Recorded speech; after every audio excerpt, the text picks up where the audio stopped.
Welcome back to the Word of Mouth Podcast, your weekly podcast with the business, trends, and news shaping the face of dentistry. I'm your host, Jeff, and this is my co-host, Sarah. Hey, Jeff. Good to be here today. Awesome. Today, we're going to talk a little bit about some legislation that's shaping the workforce of dentistry. So some trends and some news that have come out about how dentists are handling the workforce shortage that is plaguing dentistry right now. Yeah, and I think it's important that dentists are paying attention to these changes, Jeff. There are so many laws going into effect surrounding dentistry. It's a very dynamic field right now, and I think a lot of them will change the future of dentistry. Yeah, the ADA put out a report that kind of looked at the workforce dynamics that are shaping dentistry right now, particularly at hygienists, dentists, and dental assistants, and kind of what trends are shaping the workplace dynamics between those different professions. Yeah, and what I found most interesting from this report was just how bad it is for dentists right now with the workforce shortage that you're talking about.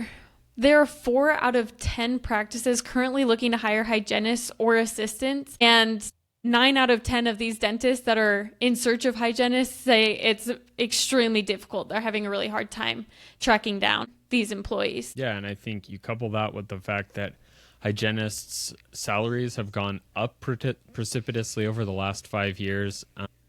Finding a good hygienist who you can afford to pay can definitely be a daunting task. But I think it also comes down to how the dentists are interacting with their hygienists.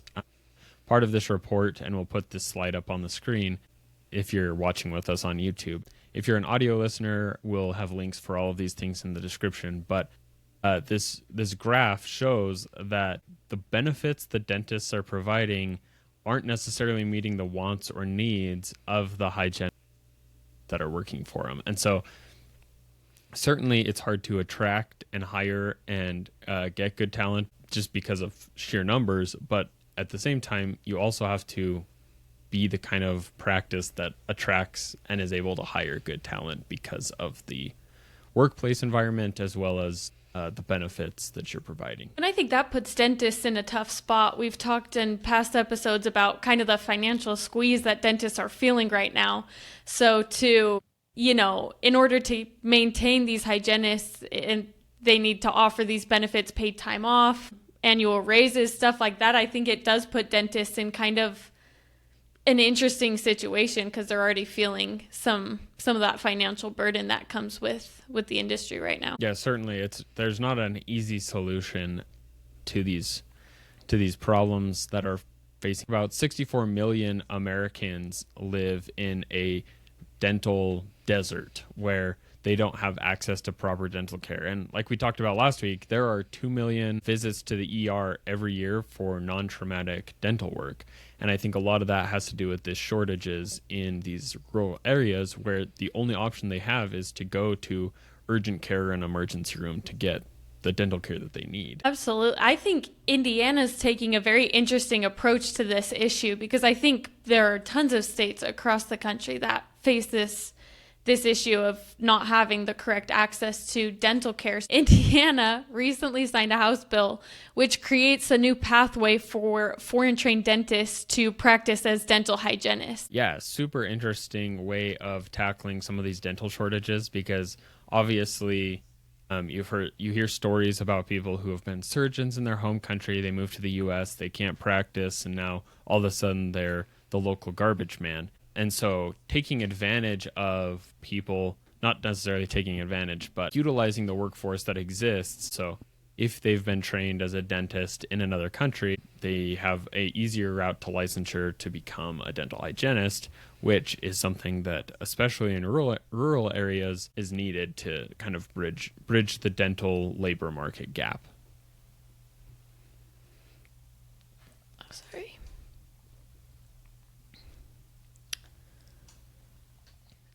Yeah, and this bill also updates the certification requirements for nitrous oxide, which allows state-approved organizations to offer this training rather than just CODA-accredited programs, making it more accessible and more available to those interested in that certification. Yeah, I mean, if we look at kind of the history of dentistry, and kind of the barber surgeon in the 12th and 13th century, dentistry used to be super unregulated. And then in 1840, when we had the first dental school in America, first dental school in the world in Baltimore, things started to get more heavily regulated, which I think is a good thing and moved dentistry forward generally as a business and as a healthcare practice. But it's introduced a lot of barriers and bureaucracy that I think a lot of states are now trying to remove to make it more accessible again for these people in underserved populations, which I think ultimately there's the pros and cons, right? It makes things a little bit less regulated, which is always a little bit scary.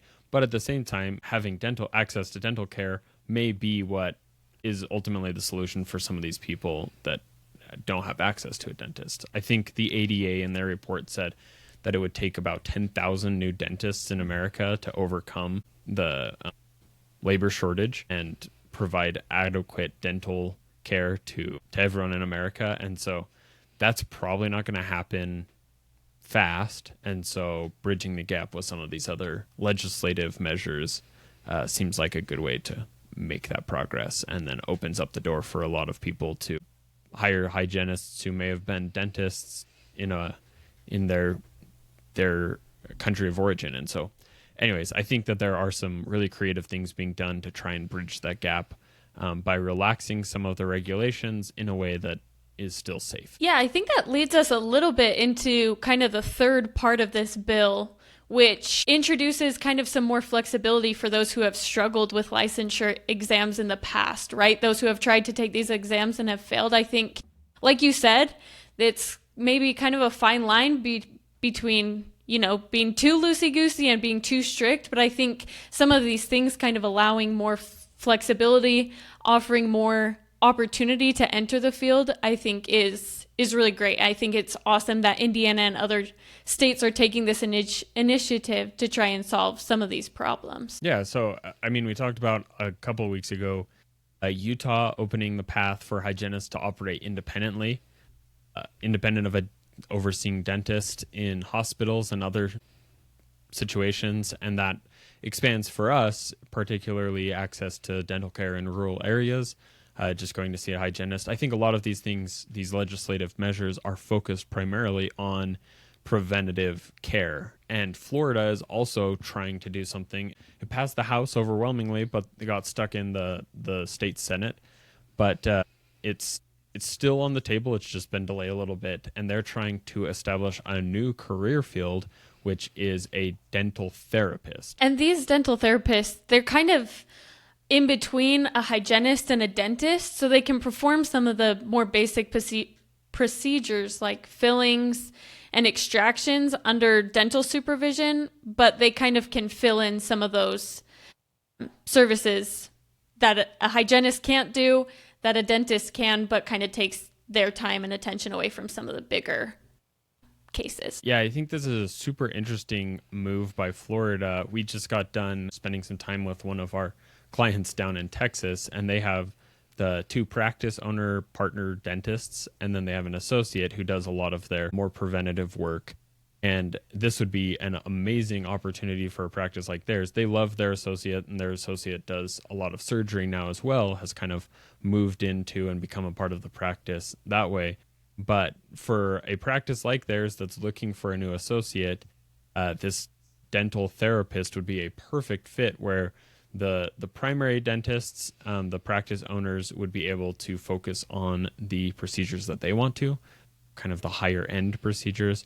And then they have a dental therapist who's not necessarily expecting a full dental salary, but can come in and handle the workload that kind of the drill and fill dentistry, that bread and butter dentistry. They could handle that workload and relieve some of the pressure from the hygienists and also some of the pressure from the other dentists. I think it's a super clever way to handle the problem based on the typical independent practice model. I completely agree. And I mean, Jeff, last week we looked at there are 2 million people every year going to the ER for dental issues, right? And in Florida alone, these hospitals charged nearly $1 billion for these ER visits relating to preventable dental pain. And I think, like you said, these dental therapists could really fill some of those gaps and take that weight off of not only dentists and hygienists, but also these ERs that are being overwhelmed with these cases that, they're not meant to solve. Yeah. And two, the patients, of course, are just paying a ton of money to go to the ER.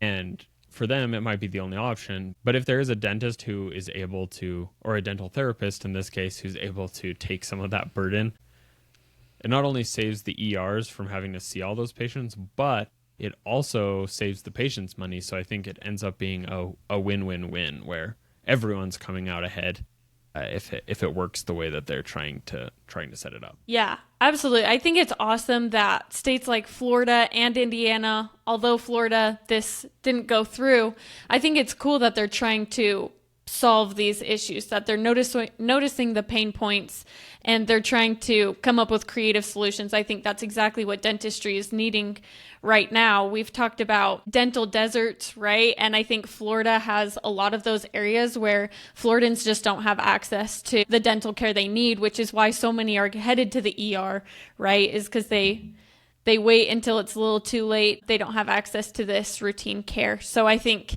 it's a great solution that Florida's offering. I hope they're able to come up with some sort of solution, but I just hope more and more states continue to be creative with some of these solutions. I think they can make a big difference for a lot of these states. Well, and the dentists can be creative. We talked a lot last week about ways the dentists can be a little bit more creative in how they run their business. And so obviously help from the states, help from legislation makes a difference, but the dentists, they have the opportunity to also be entrepreneurial and think about ways for them to grow their practice and address some of these needs, because anywhere where there is needs, and especially in places where there are growing needs, there is opportunities for growth and business development. And so dentists who are feeling like they're not making as much money, which is demonstrably true across the nation, there are still opportunities out there. We've talked several times about the expanding dental market, and so figuring out how to claim your piece of that pie is really what this is all about.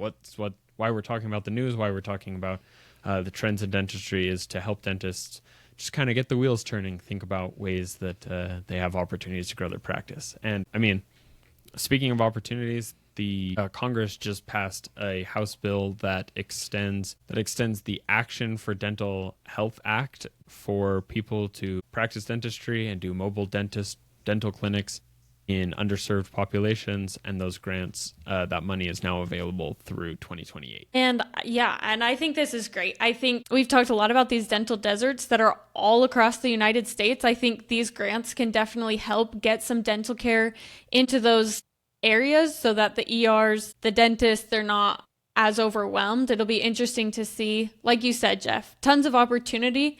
It'll be interesting to see how dentists and how these programs are capitalizing on this opportunity. Yeah, and I think it also indicates a governmental focus on prevention over treatment. So these kinds of programs are really intended to go out and help prevent the issues from becoming issues, rather than go out and do like in-depth treatment. Obviously, the treatment is important for those who need it, but an ounce of prevention is worth a pound of solution, as they say.